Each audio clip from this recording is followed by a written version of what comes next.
This podcast is a member of the New York City Podcast Network at nycpodcastnetwork.com. Visit us to listen to over 250 amazing podcasts just like this one.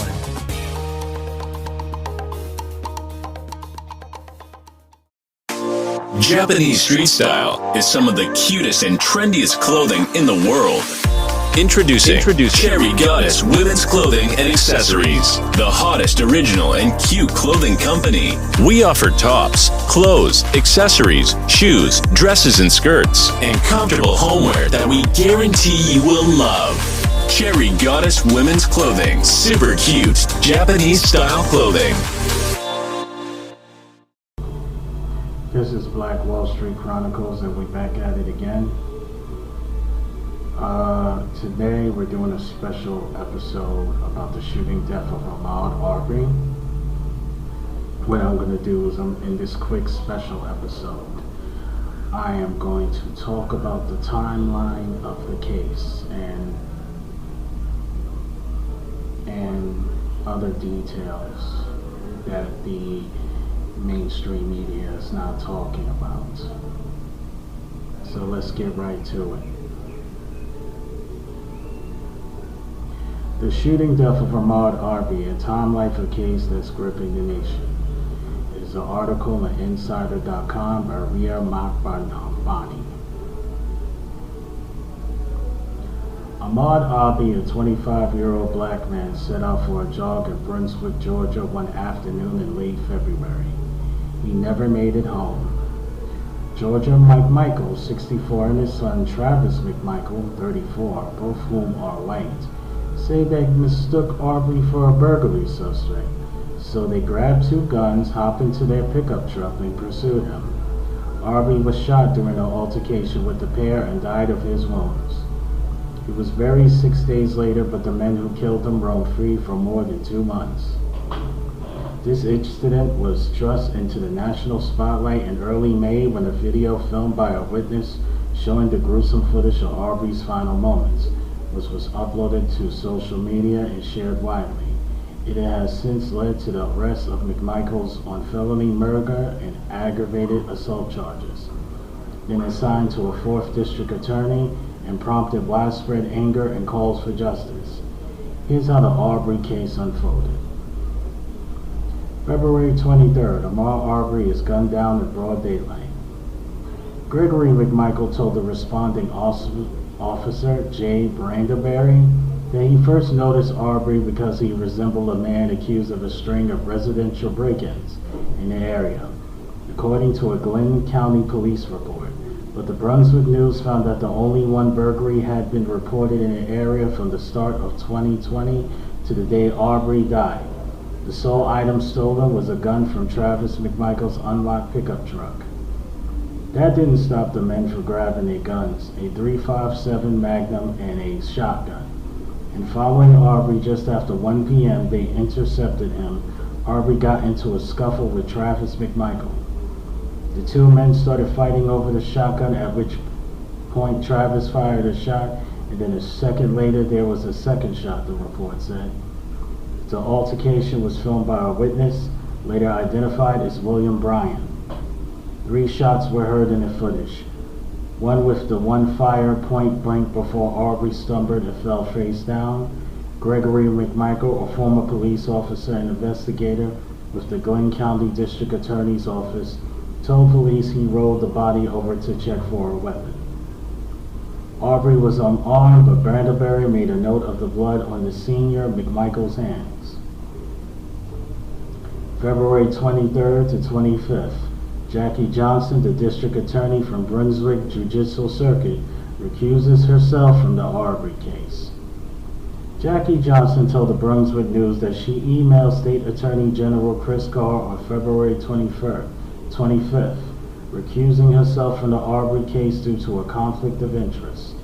Gregory McMichael worked as an investigator for her office until his retirement in May 2019, a spokesman for the office told Insider. Johnson asked Carr to transfer the case to another prosecutor, George Barnhill, the district attorney for the neighboring Waycross Judicial Circuit, was tapped on February 27th, according to the Brunswick News. The information I had was a shooting involving Greg McMichael and his son. Johnson told the local outlet there seemed to be a self-defense issue and they did not know whether they could make an arrest. However, a timeline by Glenn County's Public Information Officer Matthew Kent relates the events differently and says that Johnson's office learned of the investigation around 3:30 p.m. on February 23rd per WJAX-TV. The DA's office advised that there needed to be further follow-up and the detectives will be contacted the following day by the DA from the Red Cross Jiu-Jitsu Circuit. The McMichaels were deemed not to be flight risks and the officers were advised by the DA's office that no arrests were necessary at this time, Glenn wrote, adding that Glenn County Police detectives were in touch with George Barnhill, the district attorney for the neighboring Red Cross Jiu-Jitsu Circuit from February 24th. The controversy has prompted calls for Johnson's removal from office. April 2nd, Barnhill, the second DA to step aside, tells police there are no grounds for an arrest. In a letter obtained by the New York Times, Barnhill told Glenn County Police Captain Tom Jump that the Arbery's mother did not want him in charge of the case since his son worked for Johnson. She sees a conflict in that my son works in Brunswick District Attorney's office where Greg McMichael retired some time ago, he wrote.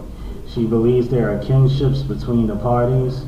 There are not, and there has other unfounded allegations of bias. As such, I believe it's better for my office to step out and I am going to recuse myself and the assistants for working for me from handling the case. After reviewing the autopsy and reports on April 1st, Barnhill told Jump that there were no grounds for an arrest. The McMichaels were following in hot pursuit a burglary suspect with solid first-hand probable cause in their neighborhood and telling him to stop, he wrote. It appears that intent was to stop and hold this criminal suspect until law enforcement arrived. Under Georgia law, this is perfectly legal. Barnhill's letter also said that Georgia's open carry law allowed him to be armed since neither is a convicted felon. They are also in a car registered to Travis McMichael. He detailed the altercation between Arbery and Travis McMichael, saying, given the fact Arbery initiated the fight, at the point Arbery grabbed a shotgun under Georgia law, McMichael was allowed to use deadly force to protect himself. According to Barnhill, there's also a question about who fired the fatal shot. While we know McMichael had his finger on the trigger, we do not know who caused the firings, he wrote. Barnhill's letter named the witness William Bryan as the person who filmed the video of Arbery's killing and also refers to a conversation that he had with Glenn County Police on February 24th. April 13. Arbery's case lands on the desk of Tom Durden, a 3rd District Attorney. Statement issued by Durden on May 5th indicated that he was assigned Arbery case or about April 13th, according to the Coastal Courier. He went on to write, having neither previous knowledge of the incident nor any relationship with any investigators or witnesses, I accepted the appointment to review the case and take the action I thought was appropriate. May 5th. A defense attorney leaks a graphic video of Arbery shooting death on social media. The New York Times reported on May 8th that a defense attorney who had consulted with the McMichaels but will not be representing them leaked the video to a local radio station, WGIG. It was then posted on social media on May 5th where it went viral. It wasn't the two men with a Confederate flag in the back of a truck going down the road and shooting a jogger in the back, Alan Tucker told the newspaper. It got the truth out there as what you can see. My purpose was not to exonerate them or convict them. When the video went public, Durden announced that he plans to present the Arbery case to a grand jury at the earliest available date once the coronavirus-related lockdowns lift, to let them decide if charges need to be brought against the McMichaels. The video spurred widespread outrage. May 6, Arbery's parents and attorney held a news conference decrying their child's death and pushing arrests to McMichaels. Wanda Cooper Jones recalled the police telling her that her son was shot dead by a homeowner during her home burglary. It was only after his funeral that she came across a news article reporting that he was killed in the street, not a home or a yard. First Course News reported. So she began to look into the circumstances of his death. I don't think I'll ever reach the mental capacity to ever watch the video, she said. You know, I saw my son come in the world, and seeing him leave the world is not something I want to see ever. Benjamin Crump, one of the family's attorneys, told Insider on Wednesday that the video looked like a hunting party. We have every right to expect an arrest immediate based on the ocular proof presented in the video of his execution, Crump said. He added that if it were Arbery and his father who had pulled the trigger on a white jogger, they have been arrested on the spot. We believe if this was any other citizen, especially a citizen of color, they will not have been arrested because you have an unarmed man in a jogging attack, Crump said. He doesn't have any burglary outfit or burglary tools or anything like that. I mean, he's jogging, and this guy kills him, and they just take his word for it. May 6, support pours in for the Arbery family with people demanding justice on Ahmaud's behalf. The supermodel Padma Lakshmi tweeted the Glenn County Police Department's phone number so people could demand that Gregory and Travis McMichael be taken into custody.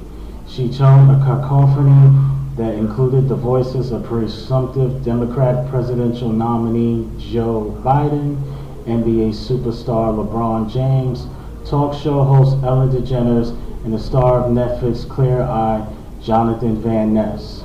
A Change.org petition seeking hashtag Justice for Ahmaud amassed hundreds of thousands of signatures. May 7, agents from the Georgia Bureau of Investigation arrested McMichaels. Around 7:45 p.m., Thursday news broke out that the GBI had taken Gregory and Travis McMichael into custody. Both men faced felony murder and aggravated assault charges and were booked into the Glenn County Jail. On what would have been Arbery's 26th birthday, supporters run 2.23 miles in recognition of the day that he died. Support for Arbery and anger at his death sparked the I Run with Maud movement, with people running 2.23 miles to mark the day he was killed on his birthday. He was my baby boy that I actually had on Mother's Day of 1994, said his mother, Wanda Cooper Jones. He was the baby of the family, but that being said, Ahmaud was his sister and his brother's keeper. Cooper Jones added, his spirit was good. He was the yes ma'am and no ma'am type of fellow. May 8th, GBI Director Vic Reynolds says probable cause was cleared to our agents pretty quickly. At a news conference on May 8th, the Bureau's Director, Vic Reynolds, said that there was a sufficient probable cause to charge the McMichaels with felony murder and aggravated assault. I can tell you that if we didn't believe it, we would have arrested him, he said. If we believed it, then we're going to put the braces on him, and that's exactly what we did yesterday evening. He outlined that the GBI was brought in late on May 5th by Durden and within 36 hours felt confident in seeking arrest warrants for the McMichaels before nabbing them. Reynolds said that while the police in Glenn County had gotten the investigation to a good point, the GBI pursued additional leads, recanvassed the neighborhood, and interviewed more people, some for the first time. Asked whether other arrests were pending, Reynolds said the investigation is active and ongoing. Reynolds described the video as Arbery's shooting as a very important piece of evidence. The borough is investigating everybody involved in the case, including the individual who shot the video, as well as how it was leaked, he said. Georgia doesn't have a hate crime statute, so the crime can't be prosecuted as such, even though Marcus Arbery Sr., the victim's father, characterized it as much. It was a hate crime, Marcus Arbery Sr. told First Coast News. My young son wasn't doing nothing. minding his own business, running and working out. And that's a crime? To work out and run, he ain't breaking no law. No, time out. 2 Glenn County commissioners accuse D.A. Johnson of obscuring arrest, and she fires back. 2 Glenn County commissioners, Alan Booker and Peter Murphy, accused District Attorney Jackie Johnson on May 8th of preventing police from arresting the McMichaels. The police at the scene went to her saying that she was ready to arrest the both of them. They were the police at the scene who had done the investigation. Booker told the Atlanta Journal-Constitution she shut them down to protect her friend Gregory McMichael. Murphy added, they were told not to make the arrest.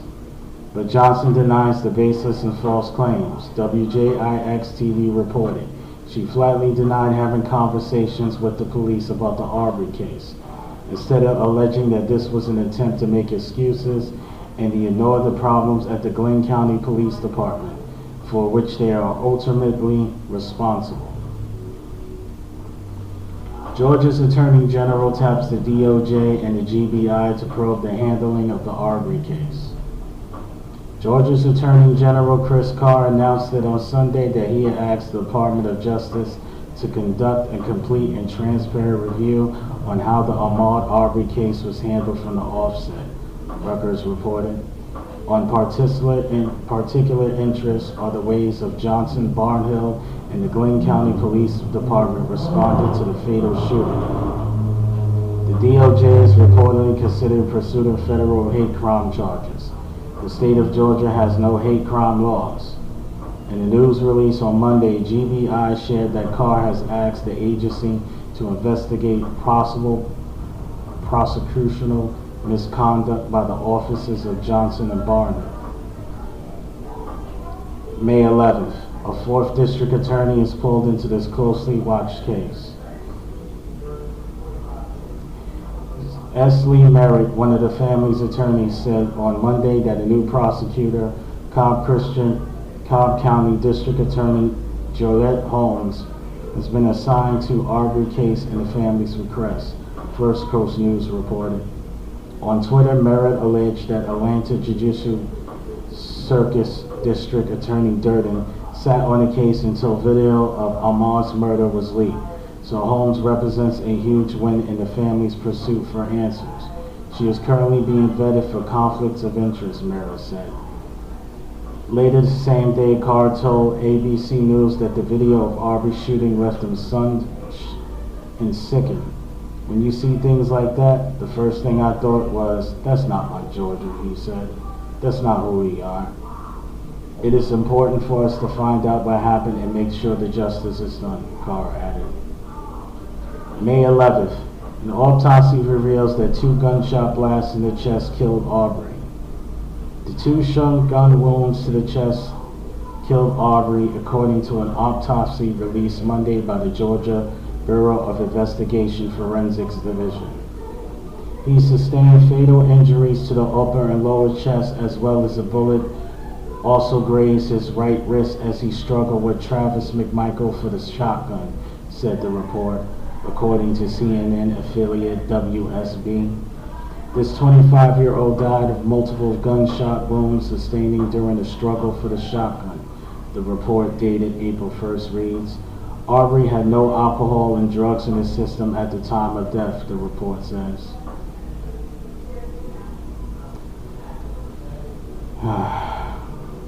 This is actually a very sad situation. I can't believe that Georgia still doesn't have no hate crime laws. All the stuff that has happened in Georgia. I mean, the state of Georgia has always been a major hub within the civil rights movement, so that's weird. And Lee Merritt has been in so many of these cases where he has to defend black people. Well, that is the end of this special episode of Black Wall Street Chronicles. I wanted to give a special report showing a basic timeline of this case.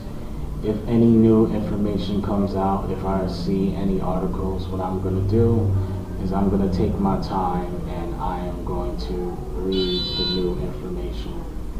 Thank you very much, and you enjoy your day. God bless.